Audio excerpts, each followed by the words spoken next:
Oi gente, tudo bom? Vamos continuar a nossa conversa sobre a transformada de Fourier. E agora vamos para a parte discreta, né? A parte onde a gente vai conseguir usar o computador, né, para calcular numericamente a transformada de Fourier. Bom, vamos lá então. Lembrem-se que a transformada de Fourier é dada por esta expressão aqui, né? A transformada de uma função f de t, por exemplo, o tempo, né? É uma nova função de uma nova variável ômega, que seria a frequência, e ela é calculada por esta integral aqui. Né? Vejam que é uma integral de uma função complexa, porque aparece uma exponencial complexa aqui, e portanto, geralmente, a transformada de Fourier é complexa. Então tem uma parte real, uma parte imaginária. Né? Agora, para conseguir calcular esta integral, você precisa conhecer a função f de t de menos infinito até mais infinito para conseguir calcular essa integral, né? Mas nem sempre isso acontece, porque às vezes, e é muito comum isso, né? Frequentemente a gente conhece esse sinal apenas durante um certo tempo, um certo período, né? Que é o chamado período de observação. Né? Ou seja, um t aqui, a gente conhece a função f de t apenas entre o instante inicial 0 até um certo instante final t, né? E esse é o período de observação. Né? Lembre-se que às vezes eu falo sinal, né? Sinal é qualquer coisa que eu observo em função do tempo. Né? Por exemplo, esta função f de t aqui, que é um sinal, né? Ou uma função do tempo. E aí, né?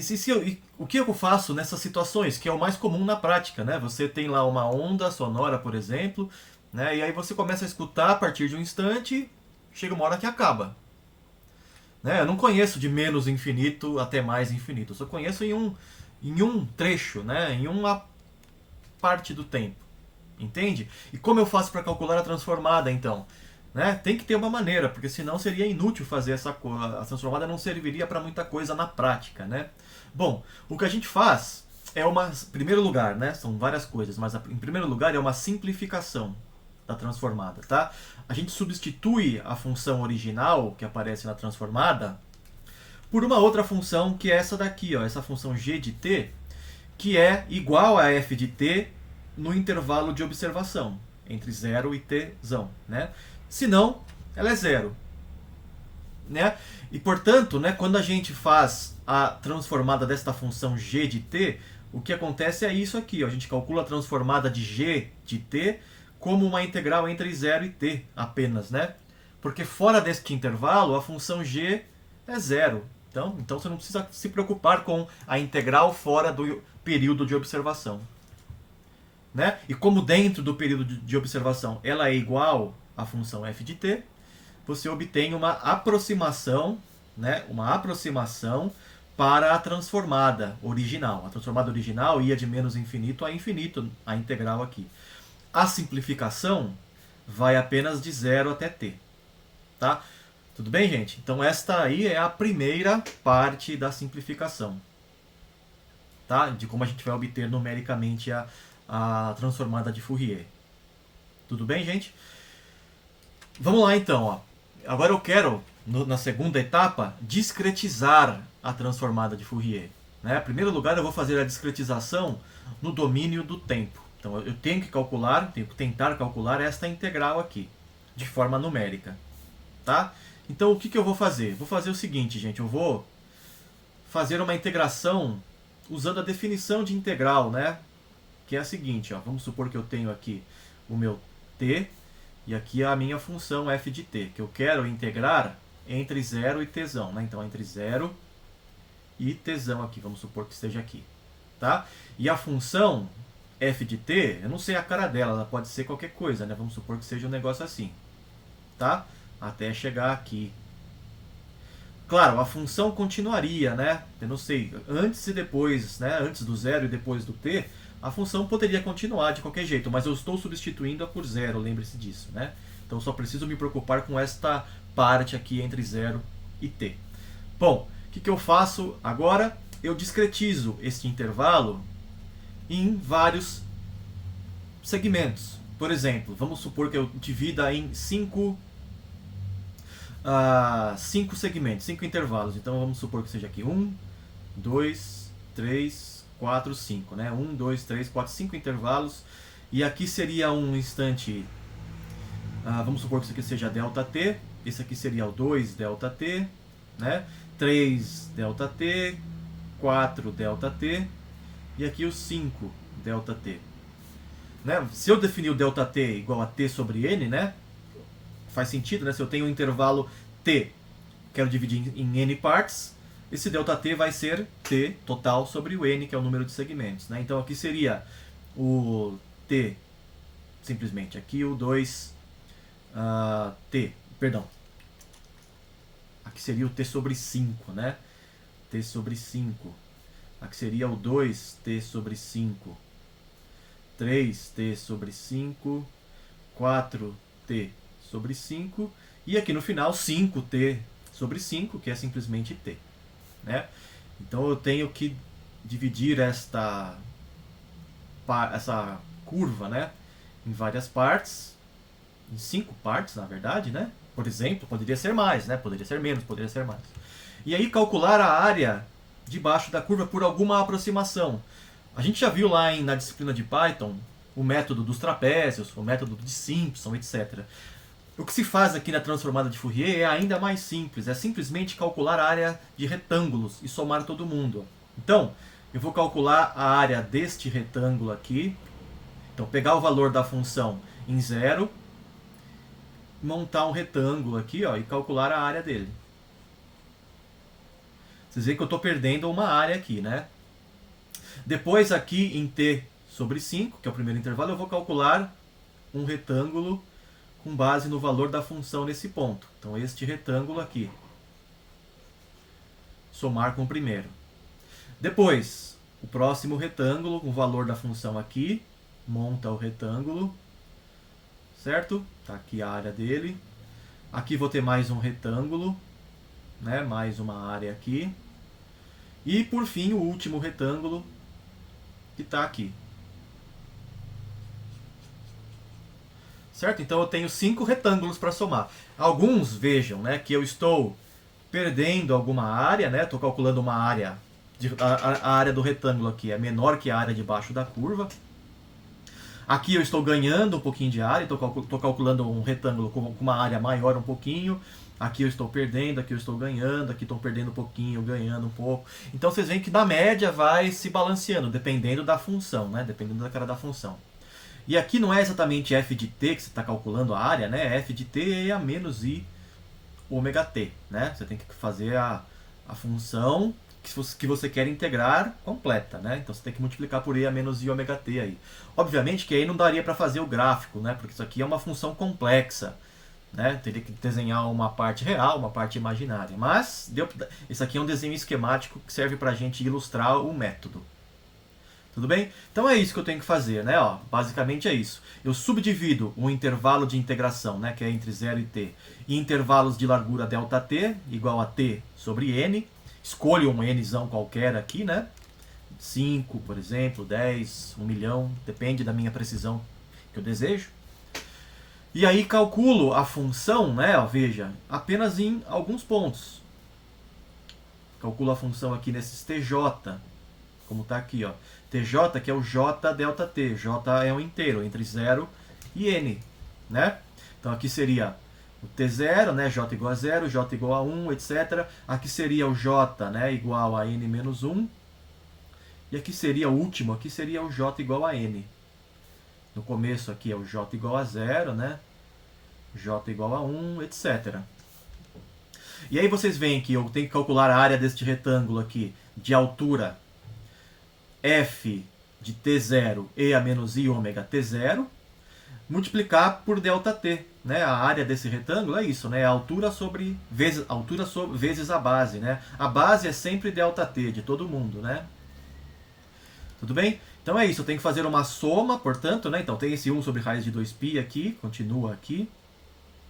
Não é isso?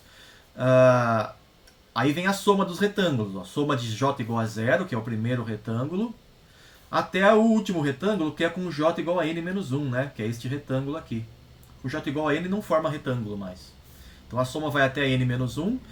F de tj e a menos i ômega tj vezes ΔT, que é a a base de cada um desses retângulos, ΔT. Né? E o TJ, né, é JT sobre N, né? O ΔT é T sobre N. Tudo bem, gente? Então esta daqui, ó, é uma expressão, deixa eu apagar tudo isso. Esta daqui é uma expressão aproximada para a transformada de Fourier. Tudo bem? A gente já fez uma simplificação, que foi limitar aqui a integral, né, para esses dois limites de integração, né, 0 e t. E agora eu estou discretizando, que é uma outra aproximação. Tudo bem? Bom, agora vem a uma terceira etapa, que é discretizar a transformada no domínio das frequências. A gente encontrou no último slide esta expressão aqui, né, que é uma função de qualquer ômega. Né? Aparece qualquer ômega aqui em princípio. Mas não faz muito sentido se eu conheço a função apenas em alguns valores, né? Em um intervalo. Né? Eu sei a função f de t apenas, aqui é o t, né? Eu conheço a função f de t apenas neste intervalo aqui entre 0 e t. Então não faz sentido eu ficar falando em qualquer frequência, porque eu já fiz uma aproximação, né? Então eu só posso falar ômega aqui em ômega até uma frequência máxima, tá? Para calcular o f de ômega. Tudo bem? Espero que tenha feito sentido o que eu disse, né? Já que eu aproximei a função no domínio do tempo, né? Eu tenho que também aproximar no domínio das frequências, que vai me dar a transformada de Fourier. Se eu substituir valores maiores do que um certo ômega máximo aqui, que eu não sei qual é ainda, não vai fazer muito sentido mais, porque eu já estou aproximando a função. Né? Fora deste intervalo entre 0 e t, a função é 0, a gente já viu isso. Né? Então, na transformada a gente tem que fazer uma coisa parecida. Só vai fazer sentido valores de ômega entre um 0 e um ômega máximo. Tudo bem? Bom, o que eu vou fazer é o seguinte, então, gente. Eu vou, ao invés de colocar qualquer ômega ali, eu vou colocar um ômega n, que é um n delta ômega. Com delta ômega uma constante, 2π sobre t. Né? E por quê? Né? Por que esse valor aí, delta ômega 2, igual a 2π sobre t?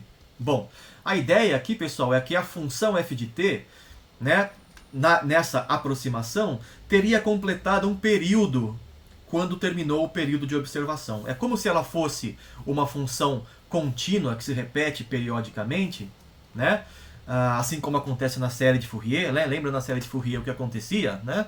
A gente só conseguia descrever a função dentro de um certo intervalo. Fora desse intervalo, é como se a função se repetisse. Você estará representando cópias da função fora do intervalo de observação. Né? Então você pode pensar o seguinte, esta função f de t aqui, como se ela tivesse um período t. Fora deste intervalo aí, entre 0 e t, ela se repete. Tá? Como você pode pensar assim. E, portanto, né, se ela tem um período t, ela vai ter uma frequência angular, né, 2π sobre t. Certo? Frequência angular. Qualquer sinal, qualquer função periódica que tenha um período t, terá uma frequência angular 2π sobre t. Certo?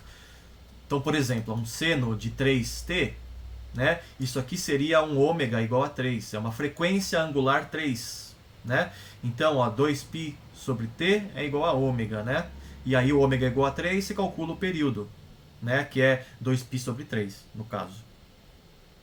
Né? Onda, isso aí é ondulatória, né, básica. Relação entre período, frequência angular, né, etc. E essa é a ideia, então, de escolher este delta ômega aqui. De tal forma que, após um período de observação t, a função completou um período completo dela. E aí começaria a se repetir novamente, né? A partir daí, com instantes posteriores. Tá bom? Ok, gente. Então, ó, vejam. Eu vou substituir aqui, né, nesta expressão, o ômega, na verdade, por um certo ômega n. Né? Com n, o inteiro entre 0 e n. Então tá aqui ó, o que eu fiz. Tá? F de ômega n, 1 sobre raiz de 2π, j igual a soma de j igual a 0 até n menos 1, f de tj, e a menos i, ômega n, tj, delta t. Então, daqui para cá, eu só troquei aqui o ômega, que aparecia aqui e aqui, por ômega n, né? Aqui e aqui. Tá? Agora eu posso substituir o que eu já sei, né? O ômega n, ó, é n delta ômega, né? O ômega n é o n delta ômega, mas o delta ômega é igual a 2π sobre t. Então esse aqui é o ômega n. Aqui eu tenho também o delta t, né? O delta t, lembre-se do último slide, é igual a t sobre n. Tá? Então reparem aqui que o ΔT, ó, que está aqui fora, aqui dentro da soma, né, é uma constante, eu posso colocá-lo aqui fora. Ó. Então essa primeira parte aqui foi o que eu fiz. Né? TJ, lembrem-se, né, TJ é todos os instantes que eu estou considerando calcular a transformada. São dados por J delta T, né? Ou seja, JT sobre N. Então aqui o TJ está aqui, ó, JT sobre N. E aí vem essa parte aqui que está aqui na exponencial, o expoente, né? Eu tenho que colocar ali ômega n vezes TJ, né? Vezes I, que está ali, né? Ômega n TJ é igual a n 2π sobre t, que é o ômega n, e o TJ, que é JT sobre n. Daqui, o t cancela. Ó. Então isso é igual a 2π Jn sobre n. Como eu escrevi aqui, ó. Né, o I, que está ali, menos I, ômega n TJ é igual a 2π Jn sobre nzão. Tá bom, gente? Então essa daqui, ó, é a última aproximação que a gente obteve, né, até agora, para a transformada de Fourier. Né? A transformada de Fourier, lembrem-se que era esta integral aqui. Ó. É 1 sobre raiz de 2π, esta integral aqui, entre menos infinito e mais infinito, de f de t, e a menos i ômega t dt. Essa aqui é a transformada de Fourier.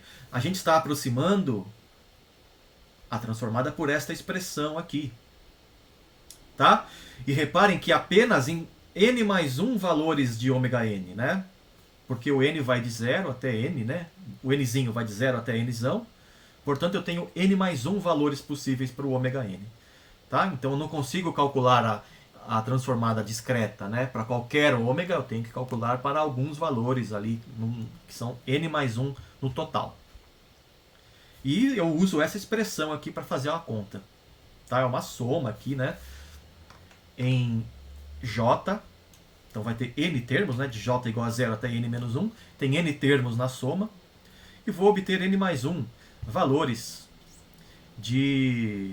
da transformada de Fourier de forma aproximada. Bom, vamos definir agora a transformada discreta de Fourier.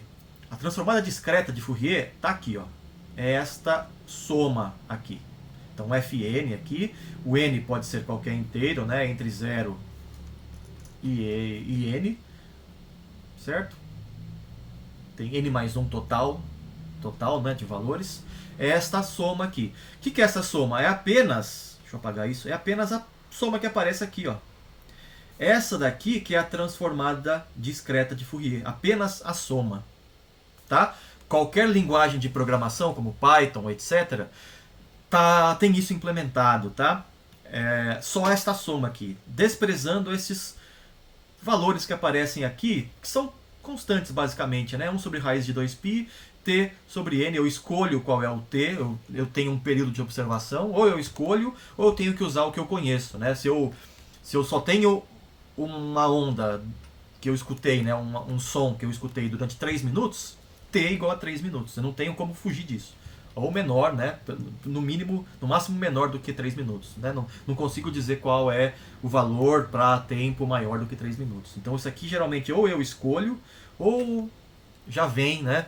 Já vem escolhido para mim. Não tenho como escapar dele. Já o n aqui, ó, o n eu posso escolher, subdividir às vezes, né? Eu posso subdividir o intervalo de observação em n valores. Às vezes isso também não consigo. Por exemplo, se você tem um sinal sonoro digitalizado, ou digital, né? Um sinal digital significa que eu conheço o sinal apenas em alguns valores, né? É isso que significa um sinal digital. Ele não é uma coisa contínua, é uma coisa discretizada. Eu conheço o valor do sinal em apenas alguns pontos. Então, às vezes também o n aqui, eu não tenho como escolher. Eu tenho que usar o que veio já do sinal. Tá bom? Então, basicamente, isso daqui, ó, é uma constante, né? Então, o que importa realmente é a soma aqui. E é isso que está implementado nas linguagens de programação aí, como Python e etc. Tá? Bom, aí fica claro de perceber, né, que a relação entre a transformada exata e a transformada discreta é essa aqui, né? É só pegar a transformada discreta, que é a soma, multiplicar por aquelas constantes ali, pronto. Você tem a transformada de Fourier completa, né? Obviamente de forma aproximada, né? Quanto maior o t, quanto maior o n, geralmente a aproximação é melhor, mas você tem que tomar vários cuidados, como eu vou falar daqui a pouco. Tá bom? Bom, lembre-se novamente, né? Vou falar outra vez que as frequências com que você pode calcular a transformada são apenas algumas, são essas daqui, né? N delta ômega, com delta ômega igual a 2π nzão sobre t. Tá? Então esta daqui é a frequência máxima, que eu tinha falado antes, né? Eu consigo calcular a transformada de Fourier, em princípio, apenas entre 0 e essa frequência máxima aí, 2π n sobre t, que eu estou chamando aqui de frequência máxima, né? Fora deste intervalo, ômega maior do que isso ou ômega negativo, né? Não faz sentido calcular com uma transformada discreta, tá? Porque a gente já está observando a função original, f de t, apenas no intervalo entre 0 e t. Aqui está o que a gente sabe de f de t, apenas neste intervalo aqui. E conheço apenas alguns valores, né? N valores aqui da função. N mais 1, né? Na verdade, porque eu tenho n igual a 0 aqui, né? Quer dizer, o j aqui no caso, né? Este j aqui igual a 0, como eu falei antes. E aqui o j igual a n, que é o último. Então eu conheço n mais 1 valores da função entre 0 e t. E também vou conhecer para a transformada, né? F de ômega n, que seria o f de tj, né? Apenas n mais 1 valores entre 0 e este ômega máximo aqui dado por 2π sobre n. Ok, gente? Bom, vou fazer uma pausa aqui, tá? Para mostrar para vocês que daqui a pouco, no próximo vídeo, a máxima frequência que eu consigo, na prática, que funciona mesmo, é apenas metade deste valor, tá? Mas daqui a pouco eu demonstro isso para vocês. Então, segura aí a onda aí, tá? Segura a transformada que eu já volto, gente, tá? Daqui a pouco.